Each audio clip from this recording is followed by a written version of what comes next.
My first child was born in 1998, and I remember that was through the time of Stephen Lawrence. And I remember the positive action officer telling me, you know what, if you don't join, how do you make the difference? Working with communities, it's my favorite, one of the favorite things I love to do. The part of Kent where I worked, it was really diverse, and it was trying to make sure that the people know that we're there to support, help in matters that some of them would never speak to police officers about. Having come from Kenya, I understand when people are not open to police officers. When we were young, we used to be told, don't look at me. You know, that was a sign of disrespect. Then you come to the UK and people say, if you look away, you're hiding something. When we learn things like that, I think that is what really gives us that wealth of being able to police and to police the people that are out there. I think everywhere you go, people like to see people that look like them. I remember when I was a schools officer, got called to a school where we had a young boy that had been stealing. I thought, why does he keep looking at the clock? It's because they would get a loaf of bread brought in. So that's what they used to have for their dinner. So if he wasn't there on time to have his share, he would not have had anything. And we got him on breakfast in school in the morning. We got him on school lunches. We managed to speak to the other sibling schools. Mom didn't know that she can get support. She had lost her job. I think I cried all the way to the station. We've got a very good senior leadership team that care about people, that have got open door policy. You know, you can go and speak to them. It has got a good pension. And you do make good friends. And you learn a lot.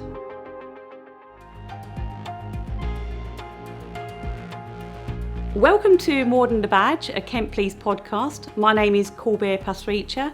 I'm a Community Engagement and Relations Manager, and I'll be your host today. Today's episode is with Detective Sergeant Irene Rose-Muthanji. Irene has worked for Kent Police for over 19 years and is currently working in public protection. Welcome to the podcast, Irene. Thank you so much, and thank you for having me here. Can you tell me a bit more about how your career in policing started and what inspired you to join? My career started in policing, I think it's through my father, because my father was a police officer in Kenya. And so, of course, I would see this very smart gentleman who was high in rank and had a driver, and it was just fabulous. You know, the lifestyle was really good. And I thought to myself, and he used to talk about the cases that he used to deal with, because he was predominantly in traffic, and it was really nice just to listen to what is actually going on. But it's not traffic as in accident, it was more of the corruption side of it, and stopping criminals really on the roads. So it was really interesting, and that's what really kick-started. And then, of course, I came to the UK, and I went to Durham University, and I met a couple of friends there, and on one particular occasion I came down to Kent and went to the showgrounds, and there was a positive action officer there. And I got talking to him about it, and he said, he talked about the career in Kent Police and how it is and how fantastic it is. And I told him I'll think about it, went back north, and then I thought, why am I going back to Kent when I can go to Durham? So started with Durham, wasn't happy with their process and whatever it was that didn't make me happy. And I remembered what I was told in Kent. And I remember in Kent, you were given a number. You were just a number. So they didn't know whether you're white, black, female, age. Nothing came to it. You were just a number when you sat your exams. And for me, that made me feel like, actually, when I get through and I sit on that seat, I have got the same level of having passed like anybody else in the room. It wasn't because of anything I was chosen to come into the policing. So I liked Kent, so that's why I came down to Kent and I joined Kent Police. It's amazing. Policing in Kenya, policing in Kent, British police, and obviously we're policed by consent as well. And I still remember Sir Robert Peel's quote as in the police are the public and the public are the police. Absolutely keen. We are seen as forward-thinking and very advanced in police service across the world. When you saw what your father and you heard what his stories were, Is that the only thing that inspired you, or did you capture something from when you spoke to that positive action officer? What really brought it out? Kent's where I want to be. It's a beautiful part of the country, so is Durham, but it is beautiful in Kent as well. But I think it was more of the fact that when he spoke to me, he talked about 198 position or vacancies or positions as a PC. And he went into the various ones, and I was thinking, I'd love to do that. I'd love to do that. Oh my God, I'd love to do that. And there were so many variations. So I thought, oh, that's really fantastic. And for me, at the time, I was working for Empower, and what I was doing, I wasn't really satisfied with what I was doing because I was more in the human resources, and it wasn't. Yes, it was the same thing day after day after day. But listening to what I was told by the positive action officer, I just thought, this is mind blowing. I definitely want to do this. And then on the same token, I think as a policing as a career, I think it came about because my first child was born in 1998. And I remember that was through the time of Stephen Lawrence, and I remember the perception and what was being heard through, people were talking about, and what the communities were saying as well. My community were saying as well, look at this is the same as how it is back at home, or it's not any better, or things like that. And I remember the positive action officer telling me, you know what, if you don't join, how do you make the difference? And that's powerful, Irene, because I think you joined to make a difference. 2 decades nearly you've been in policing, and you're still as passionate as nearly 20 years ago. So I am. Tell me a bit more about how your career has evolved and what have you done in those years? So very fresh coming in.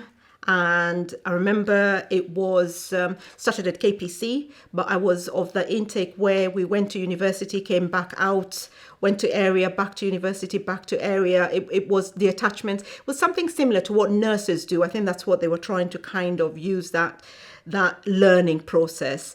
And I remember sitting down there and thinking, because by then I was of age, I was mature.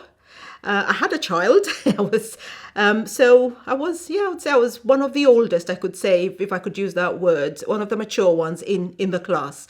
I remember sitting down there and just thinking, what do I want to do? And I remember mapping my time, and I thought, I'm going to have a 5-year stage. So I'm going to do something in the first 5 years, and then I'm going to do something else, and then I'm going to go into ranks, and this is what I'm going to do. So actually, Kobe, by me sitting here right now, I should actually be having 3 pips on my shoulder. I've just got the Chevys at the moment, but I should have 3 pips. But it was just that mapping out and just thinking, what do I do? Right. So from there, of course, then I knew I was not a uniform person. I knew I wanted to go into CID. I knew I wanted to investigate. I wanted the idea of going to courts, Crown Court. I'd been to Crown Court on jury service. So I was thinking, I really want to do that. That's where I'd love to be one day. Police officer, not on the other side, but police officer side. And so I knew it was CID, didn't want uniform. So within 2 years of my joining Kent Police, I had already gone into CID, and I wanted to do my NIE for my DCs. But then I fell pregnant. Then had a second baby, and then of course everything just took a little bit slower than I had anticipated. And then from there, of course, I'm then looking at what do I do? So redirection a little bit. Where do I go from here? Because of course at the time, we've become very good now with flexi working and encompassing that. At that time, it was a little bit difficult to get flexi. So you kind of had to look at the jobs that you could really do and do at the best that you can do without thinking about childcare and dropping kids to school and things like that. So anyway, so from there, I thought, what shall I do next? And went into CID. CID was really good. Stayed there for a couple of years. And from there, I remember I did an attachment in SIU, which is your public protection. It's your, today we call it PVP, but it's soon going to be public protection.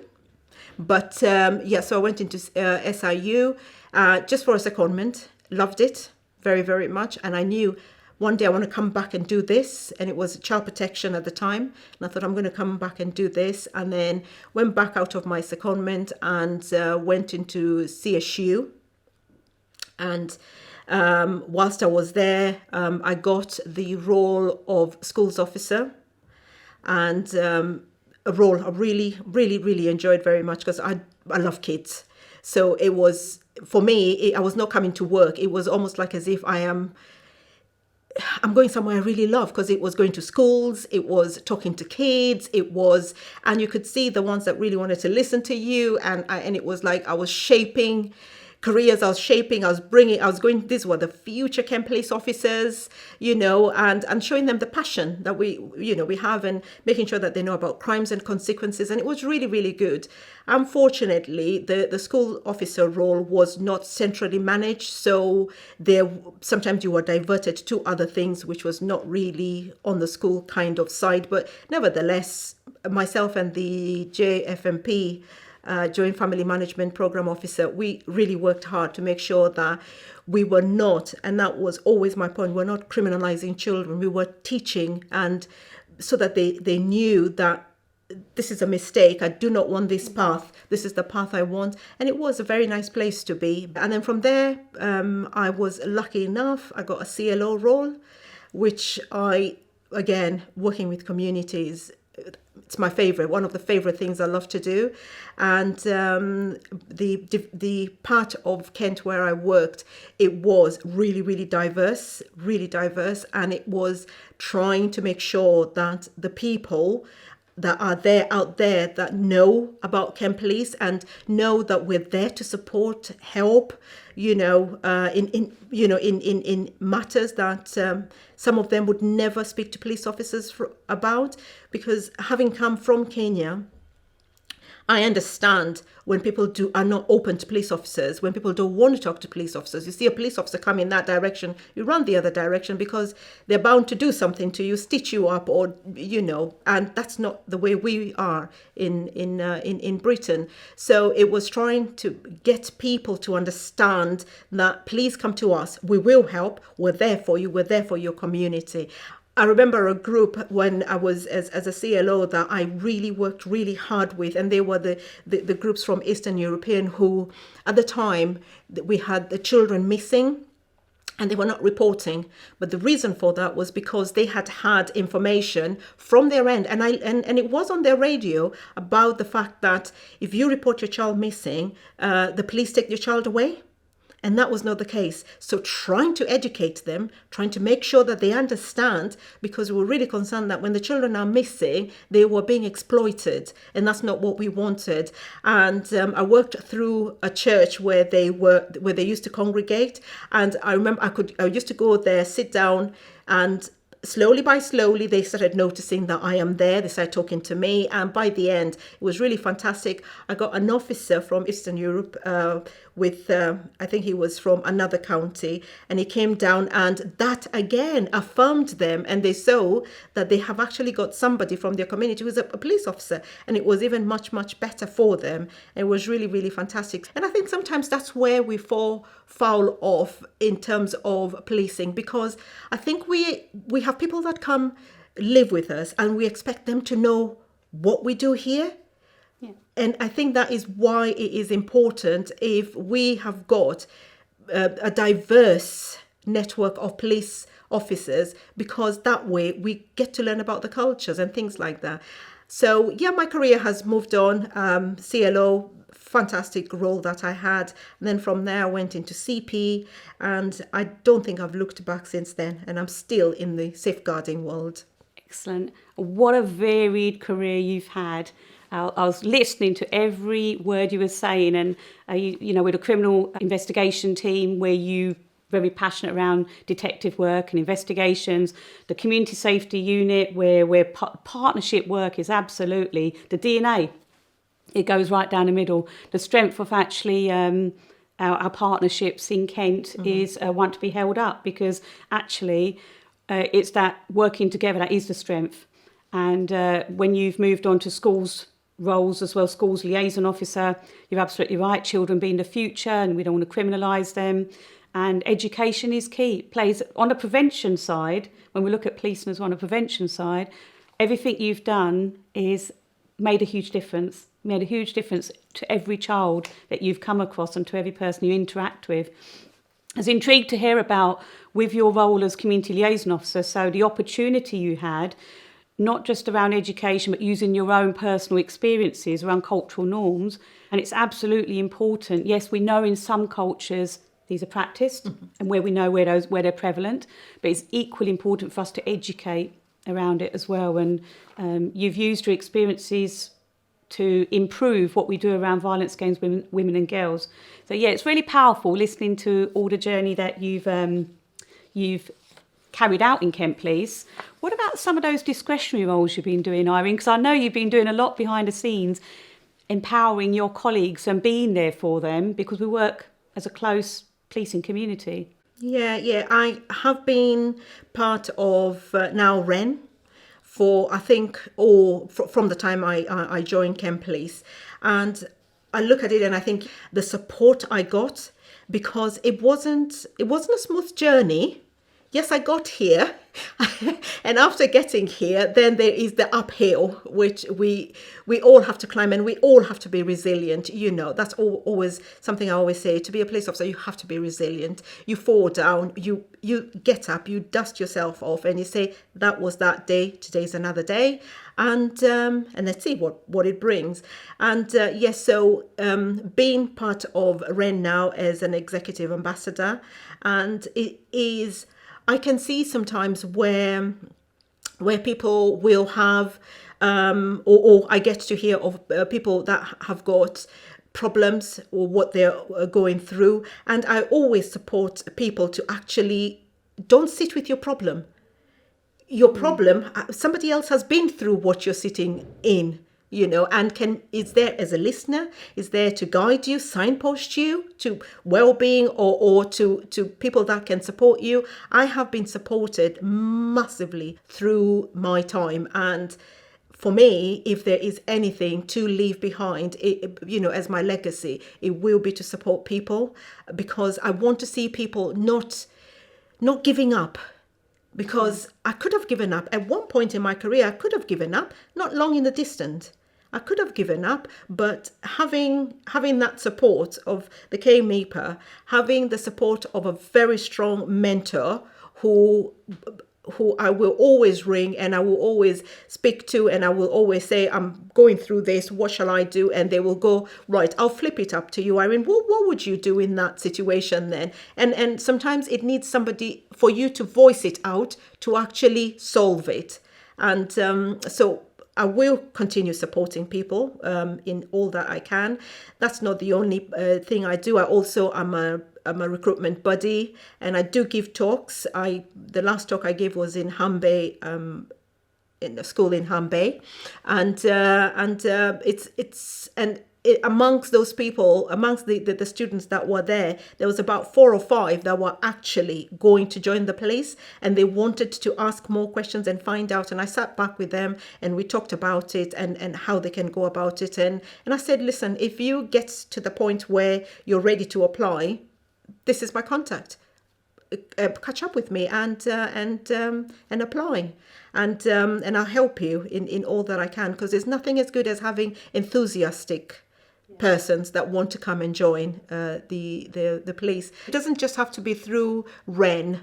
It is a support through. I've recently supported a higher rank officer than myself, and I wasn't giving them sympathy. It was more of empathy and guiding them. Because sometimes when you're in that position, you don't know where to turn. You might be one of the people that you're full of knowledge, but when you actually are in a situation, you don't know who to turn to. You don't know who to talk to. And for me, I had heard that this person was going through some problem, and I checked on duties and I did see them on duties, and I thought, where are they? So I rang them and they said, oh, this has been happening to me. And I've supported them just by calling, listening, and reminding them about the support network that we've got, other groups, welfare, contact HR, find out what's going on, be brave, and now I'm really glad that person is back to work.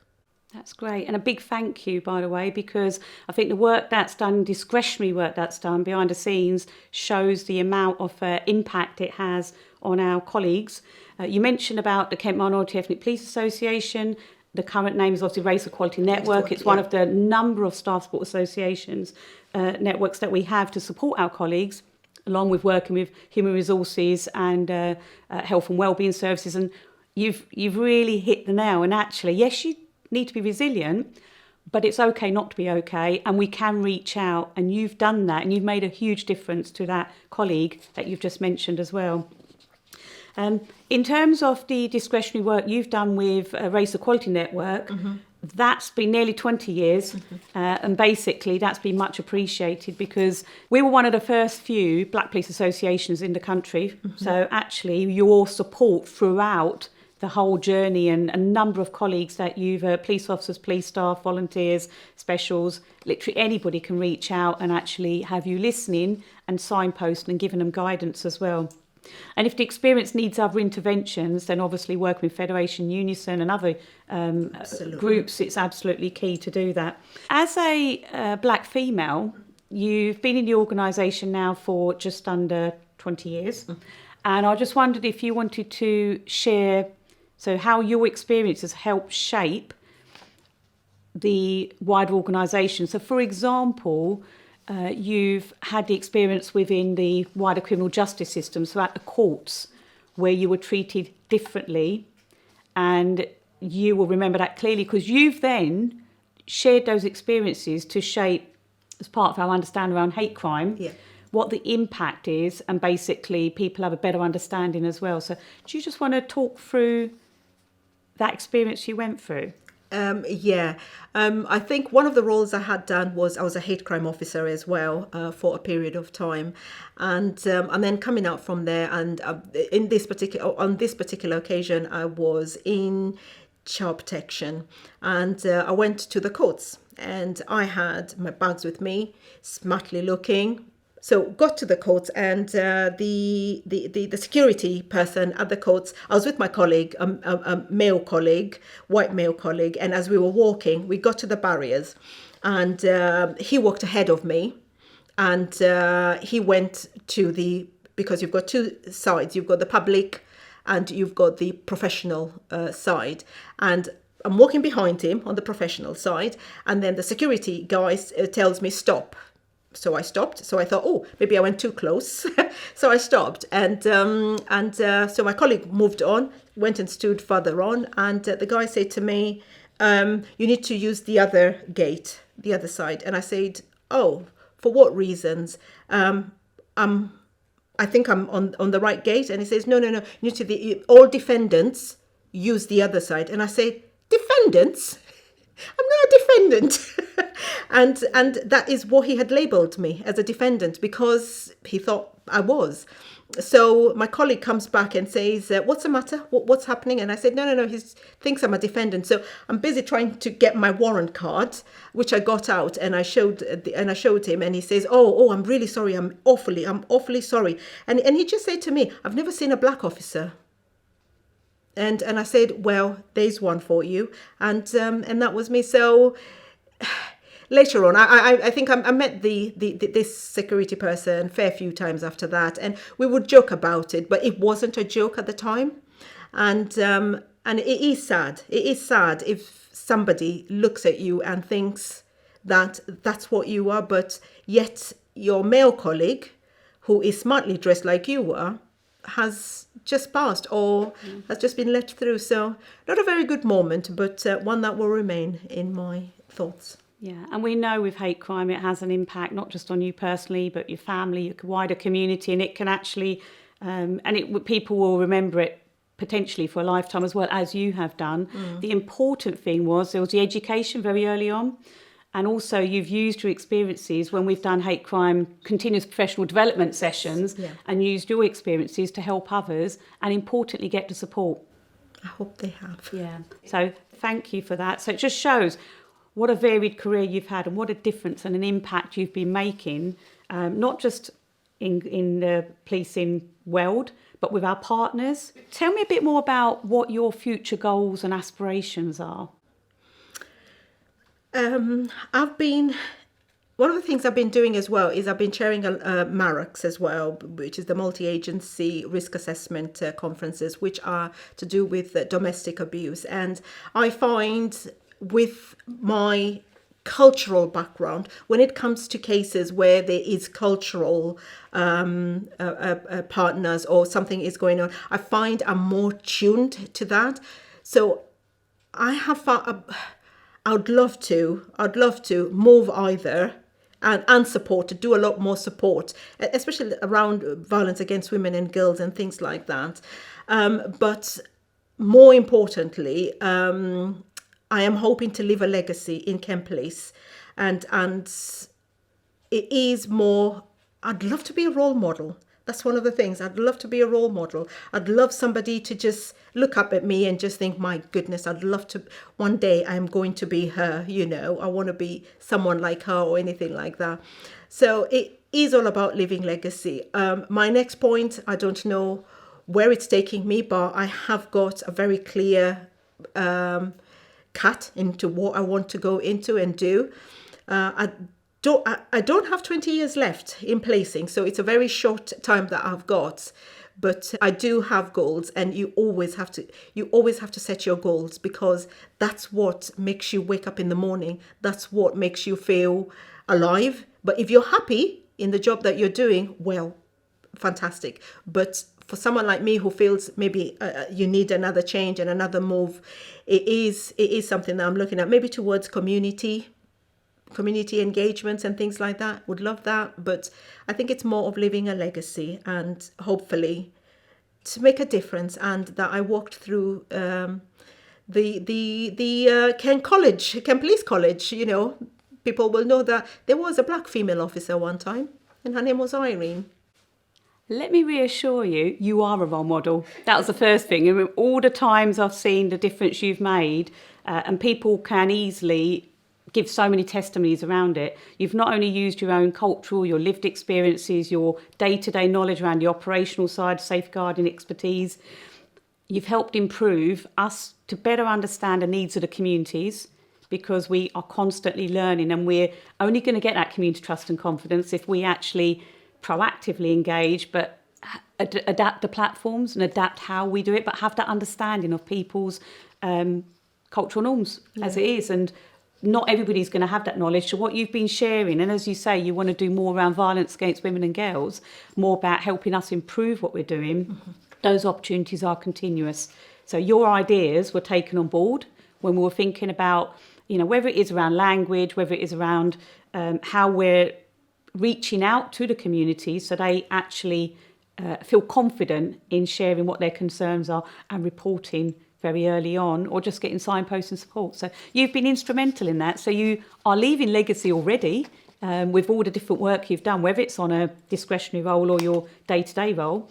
In terms of, you say you not necessarily 20 years left in policing, you could consider a role as you retire as police officer to come back as a police staff, or there's other opportunities. So really the world is your oyster. Yeah, absolutely. But you've definitely got goals and aspirations there, which is good.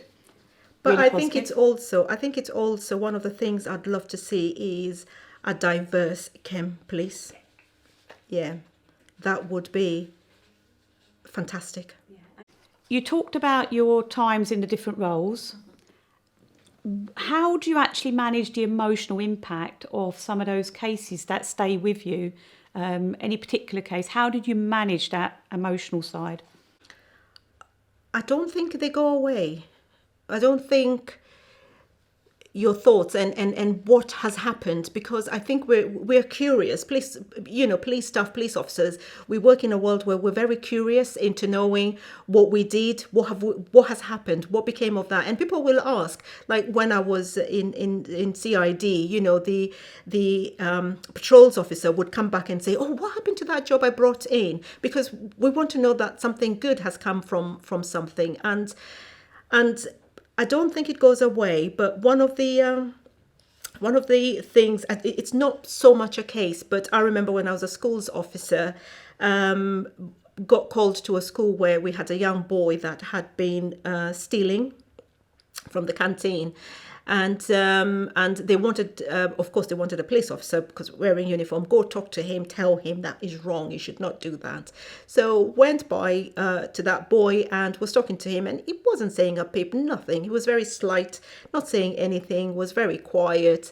And I was talking to him, and then we jumped into other topics, not necessarily what he was doing, just trying to get him to talk to me and see if he'll open up. And all I could see, I remember we're in a small room, and all I could see was he kept looking at the clock, and he kept asking me, "Miss, can I go now?" And I kept saying, "But we haven't finished talking, and I continued talking to him.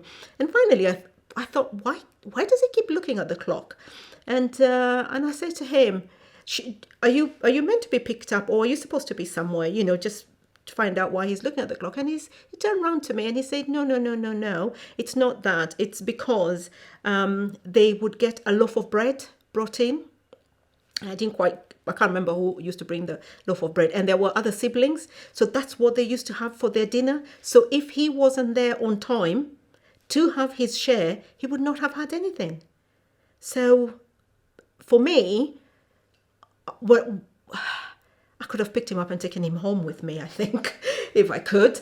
But for me, I just thought, my goodness, we've got kids out there that just don't have any meals at all. So went back and I said to him, you'll not miss your meal. Just stay there and I will get you something. What would you like? And he said, oh, I did have, I think on that particular day, he had taken a bar of chocolate or something like that. So he said he had a bar of chocolate.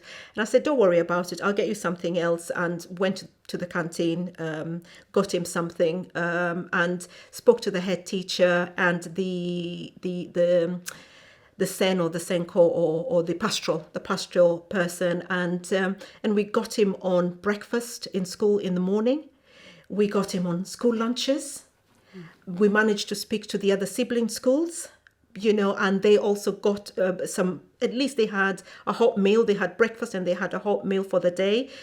The DSL, that is the designated school lead for the school, went and spoke to Mum, and they then turned around and said to me, actually, Mum didn't know that she can get support. She had lost her job and didn't know that she can get support. So she used to get somebody to drop off a loaf of bread because that's what she could afford to feed them.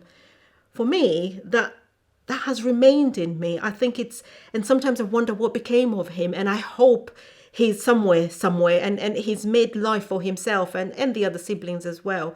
So it's not so much a case. I think it is what I have come across, which was really, really sad situation. What have you done around just making sure you're okay? Because we mentioned this before about making sure you're okay as well.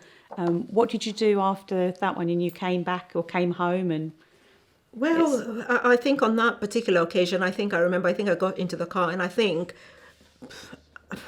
I cried all the way to the station when I was returning the car back. I got to the office, and there was a colleague of mine who was there, and I spoke to my colleague, and we sat there and we put the world to right, spoke about it. And I think by the time I was leaving there, I was feeling a little bit better in myself, because I had opened up and I didn't keep it in.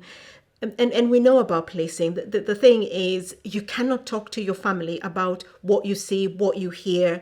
So you keep a lot of things in. But as a family within the policing, we can talk to our colleagues. We can talk to our line managers. Our senior leadership team are very good as well in listening. We can tap out to welfare. I know now when, because of my experience, I know when my cup is full. I know when I need to get myself to speak to somebody and just say, I'm not in the best place, refer myself. I don't have to speak to my line manager because I can do that by myself. I'm empowered to do that. And that is what people need to understand, that you talk to people, but you also need to look out for you can signpost yourself basically to the support that you need.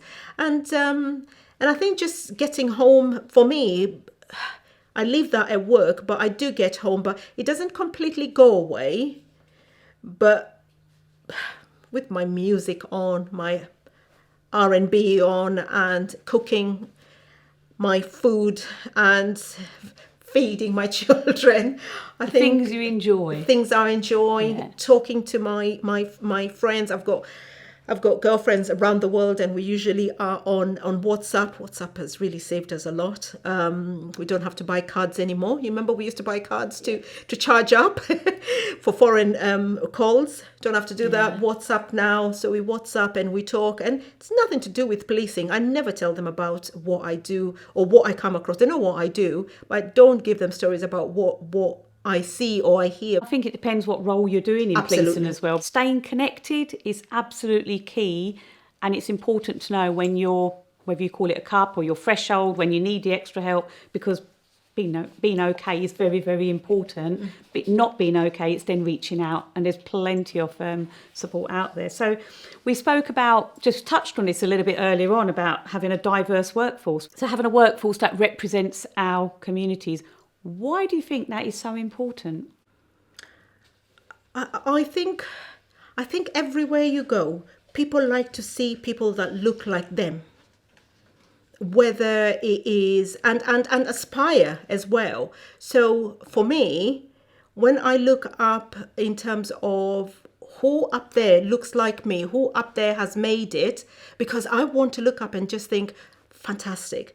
My mentor she's done one extra thing for me. She's actually introduced me to a high-ranking, or through her, I've come to meet a high-ranking Black female in I think she's just retired very recently, but she was in NHS.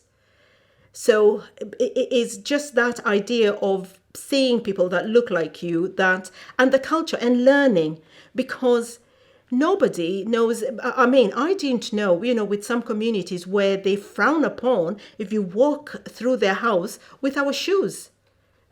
But by the time you remove your boots, you don't realize when you're in uniform. But when you go through cultural, people tell you things, and people say to you, don't shake hands, some people don't have eye contacts. I know when we were young, we used to be told, don't look at me. That was a sign of disrespect. Yeah. Then you come to the UK and people say, if you look away, you're hiding something. But you're not hiding. It's because looking down, when I'm talking to somebody of an older person, older than me, I have to look down because it's a sign of respect. I'm not hiding anything. It is a respect to look down. So I think it's teaching people, our colleagues that have not had that opportunity, and they come across people who they will find outside there, and people don't want to talk, not because they don't want to talk. Maybe there's a barrier. But when you have learned about culture, maybe through your colleagues, maybe through independent advisory group, when we learn things like that, I think that is what really gives us that wealth of being able to police, and to police the people that are out there. My mentor mentioned to me a while back, and she said she read somewhere that it will take 50 years at the rate we're going for policing to reflect the community. 50 years. 50 years, that's a long time. What would you say, in your view, is the short-term, medium and long-term goals? What can we do now? Now, what we need to do is to make sure that we retain and we progress the officers that we've got, that are from the diverse, from the underrepresented. We need to make sure that we do that. We hold on to them, the good officers. We don't want to see people leaving because of something that has happened, because of personality issues. Those are minor things compared to their career. And we know for a fact that when you join with all this enthusiasm because you want to be a police officer. To then lose you after all that cost, that's quite a lot. So we need to really, really work on the retention and the progression. And when I say progression, we need to see officers of the diverse or underrepresented climbing up the ladders, supporting them to get to there, so that they also can be role models, so that people can see, who we've got, and all that. So I think that covers kind of now and medium kind of situation. If we go in long term, I think we need to go back to grassroots level, really, because I think like schools, communities out there, we need to be talking to them, getting out there. One of the things I remember when I did an attachment or a secondment, develop you with the recruitment team, with the diversity, the academy, I got, I think at the time it was when we were looking at the uplift. And I went out with a colleague, and we were hitting communities, we were going to churches, and the amount of you could see as I went out, especially in churches where they were predominantly black people there, it was that shock of, you have black officer? Not realizing at all, and people wanting to know more about it. So what we need to do is we need to be hitting those communities. We need to, and it's not just a one-time hit. You need to do it often. I remember we went to an area and I spoke to this lady. She was running a community center, and I explained, and I said to her what I do, what I have done, and introduced myself, and I said, and I'm now on Just Develop You, and she said, so how long are you going to be there for? And I said, I'm here for 2 weeks, and she said, so we're only seeing you for today then. And I didn't know what to tell her, because that was a fact. I was only being there for one, because what she said was, if you come here every time we've got something that's going on with the young people, because it wasn't just about race. She also, it's a community center, so it's very, very diverse with everything that we're thinking about. Young mothers, single parents, or things like that, who would maybe think, what, I can become a police officer. I can go back. I can do this. I can, but they need somebody to constantly be speaking to them. Somebody. So now is really to hit those areas and make sure that we are getting the best from those areas, because that's what we need. Do you now feel, after these conversations, do you feel like you are a role model? I'm on a journey. Okay. Yeah, I'm on a journey to be that role model. I think I would not want to be complacent and say, yes, I am. But I am on a journey, because I really want to see within Kent Police, that diverseness needs to come in, and we do need that. And as you say, we're talking about the characteristics here, so we need all that to come in, because we need, and it's that intersectionality, isn't it? Because we're linked into different intersectionality. When you look at those characteristics, that you don't fall on just one. We fall on a few when you circle all those. And I really, as I say, I think I am on a journey. I am not yet there. I am on a journey.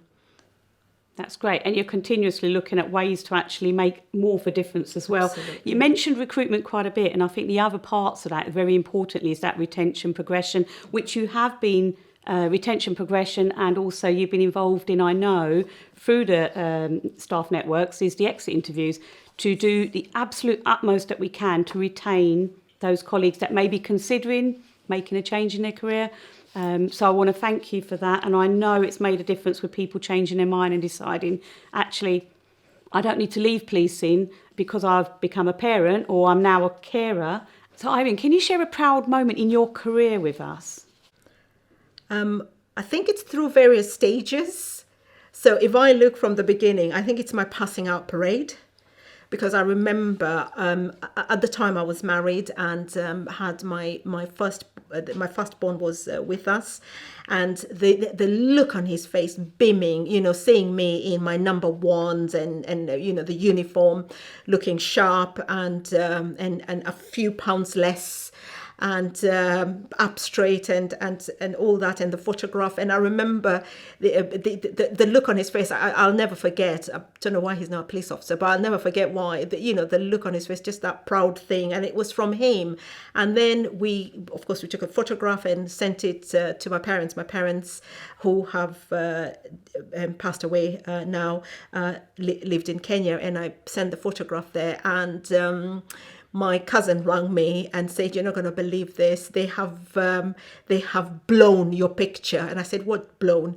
And it's not until I went back, and literally I was like, it was the size of a huge mirror just stuck there in, as you walked into the living room. There I was with my boy and with my then partner, my ex-partner, my ex-husband, and it became a forecourt discussion, my cousin would say, because every time somebody came in, my parents would sit there and they would say, yes, that's her.